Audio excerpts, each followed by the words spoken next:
First of all, I want you to excuse my translation, because I've prepared my paper in French. There is no translation, so I have done an effort to translate it to English.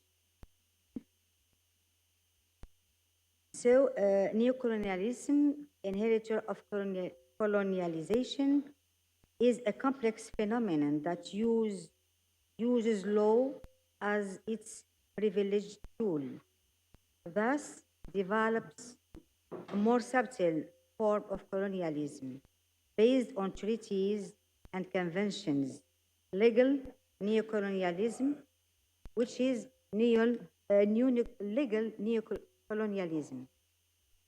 Leopold Sédar Senghor lucidly analyzed the situation by asserting that under colonial rule, one could protest. One had the people with them. Today, we are colonized and we lie to the people by saying we are free. This reflection is not without recalling the words of Napoleon Bonaparte, for whom his civil code would live forever. Indeed, all countries that have gained independence have inherited colonial law, a legacy that still manifests itself today.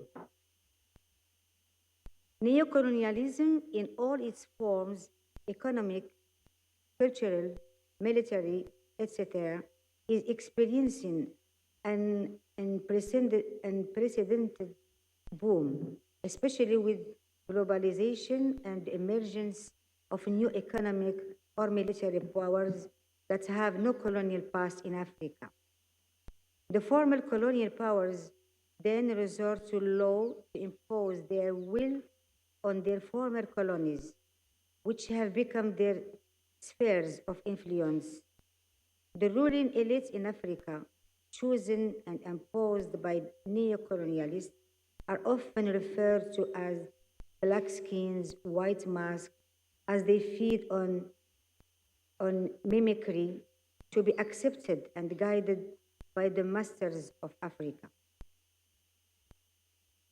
All of this leads to legal neocolonialism, which results in a real dependence on African states, on classic or emerging powers through international organizations or formally negotiated legal mechanisms, bilateral or multilateral agreements.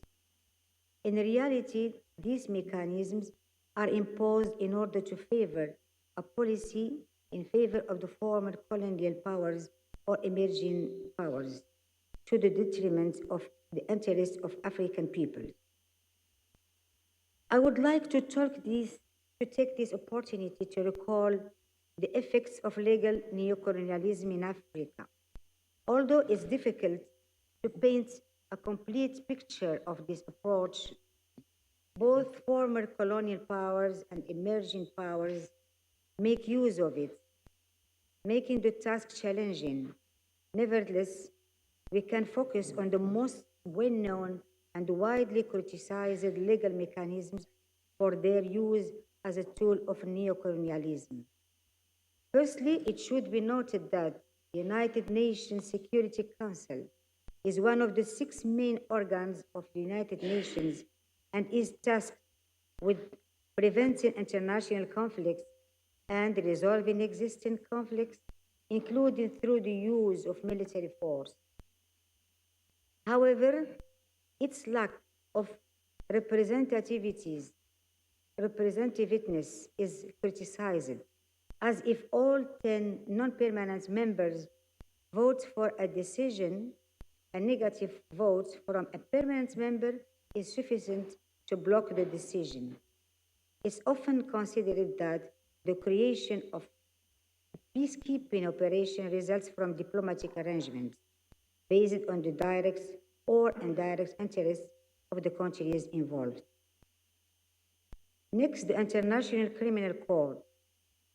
This court was established following the ratification of the Rome Statute, an international treaty signed in 1998, which entered into force in 2002 and has jurisdiction over 4 types of crimes: genocide, crimes against humanity, war crimes committed after July 1, 2002, and the crime of aggression from July 17 to 2018.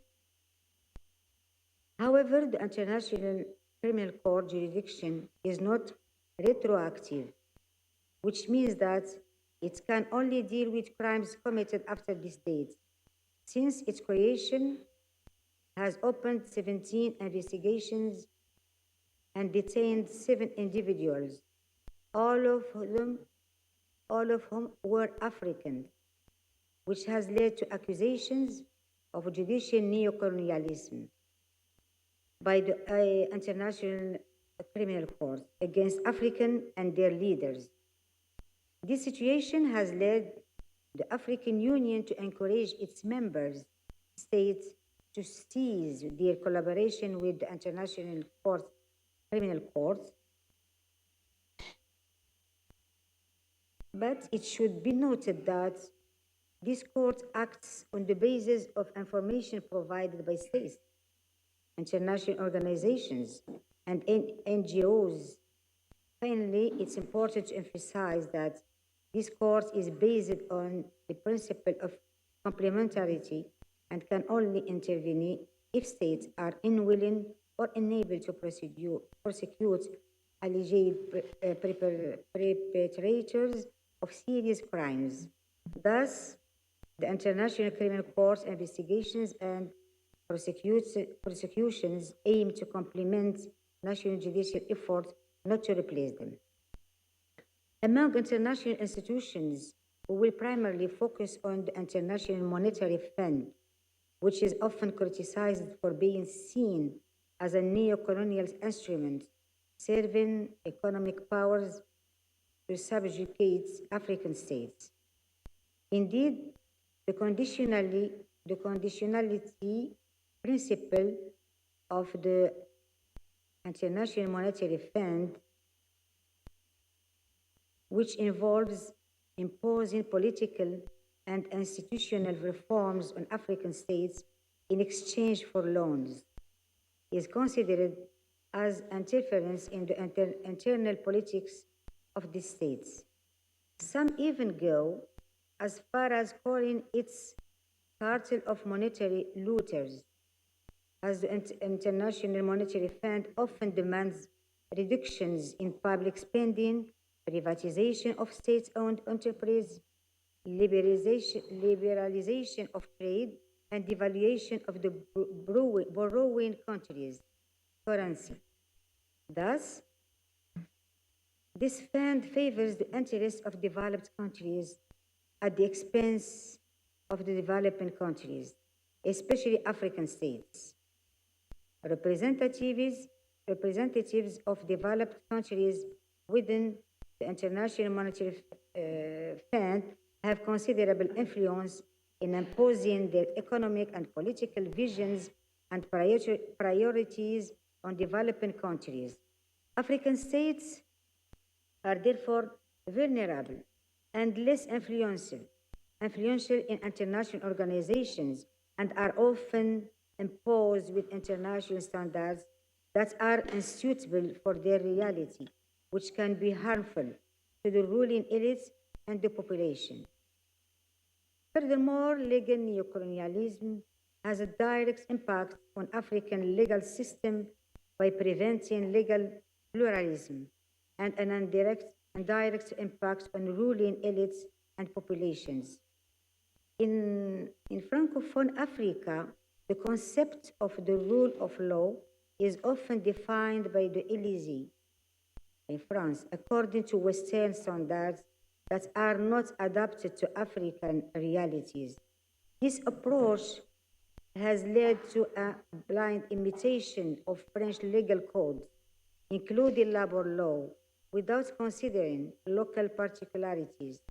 This phenomenon is also observed in former British colonies and has given rise to a hybrid elite and a mixed identity. This situation largely stems from the legacy of colonial law and the effects of institutional neocolonialism, such as the conditionality imposed by the International Monetary Fund and the reforms advocated by the World Bank, which are based on the Western model and often unsuitable for African state realities. These reforms have direct repercussions on ruling elites and African populations. So, as a member of the justice family, we may wonder that what the role of justice is and how it can fight against neocolonialism. First, we must combat the mimicry of laws and the judicial system. For the mimicking of laws, since the beginning of colonial domination, legal structures have undergone an absolute rupture, either through their destruction or their diversion to the benefit of the European invader, specifically the French. The claim from legal independence is particularly vehement in several areas related to the exercise of recently acquired sovereignty, such as constitutional law or branches of law related to the privacy of individuals and their religious beliefs, such as family law or land law. Numerous voices criticize the weak effectiveness of old legislations as well as new laws, which resemble their French or European counterparts too much. The texts currently in force are inadequate, too far from the expectations of society, and too marked by Western influence. It's important to note that the drafting of law is subject to several criteria related to time and place, and each time and place has a specificity that cannot be ignored or violated. It's therefore necessary to rediscover rules that correspond to national characteristics by adapting the text so that they are close to the expectations of society while being far from any foreign influence. On the other side, concerning judicially mimicking, in African countries that were former colonies of the British Empire, such as Ghana, Gambia, Zimbabwe, Uganda, and Kenya, judges and lawyers must abide by a very specific dress code when appearing in the High Court. They are required to wear a traditional blonde wig made of long white horsehair, worn by High Court judges and King George III. This tradition, inherited from the colonial era, has started to be criticized not only due its exorbitant cost for African judicial systems, ranging from 350 to 5,500 euros, but also because of its incompatibility with the hot climate of African countries. The texture of the wig, which is yellow, gray, or white, has no relation to African hair. Well, however, in many African countries, concerning the judiciary, the presidency of the Superior Council of the Judiciary is held by the Minister of Justice, which can have a negative influence on the independence of judges. To ensure the independence of the judiciary, it's essential that the Minister of Justice does not belong to the Council of Judiciary, given that their role as a representative of the executive power goes against the principle of separation of powers.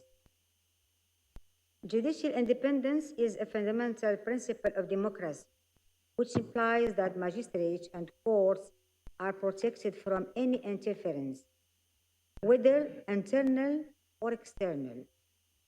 Yet, in some cases, judicial independence is threatened by external forces, including those coming from neocolonialism. But to show that colonialism still exists and neocolonialists are against any development of their former colonies, I will talk about my personal case, which is my country, Morocco. Morocco was occupied by France during half a century. So, when Morocco has changed the constitution in 2011, this constitution dedicated a special title to the independence of judiciary based on two key principles: the individual independence of magistrates and the institutional independence of the judiciary.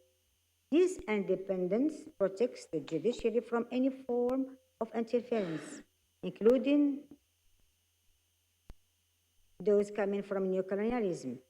However, despite the success of this Moroccan judicial experience, the European Parliament adopted a resolution condemning attacks on press freedom in Morocco, which can be interpreted as interference in Moroccan judicial sovereignty.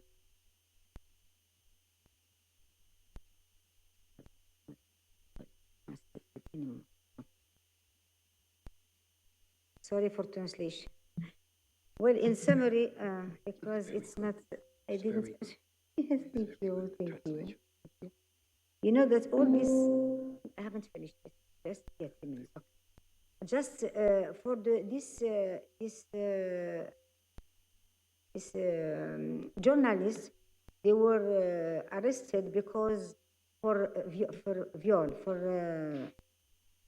a sexual relation. So it is, and they were arrested. But the parliament said that they were not. They were just arrested because they were journalists, even though they have benefit from all a fair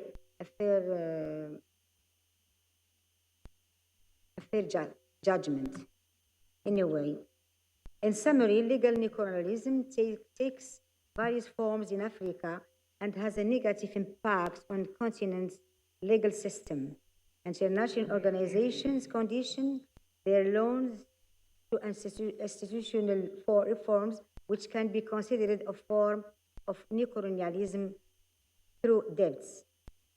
And military operations are conducted under the auspice of the United Nations.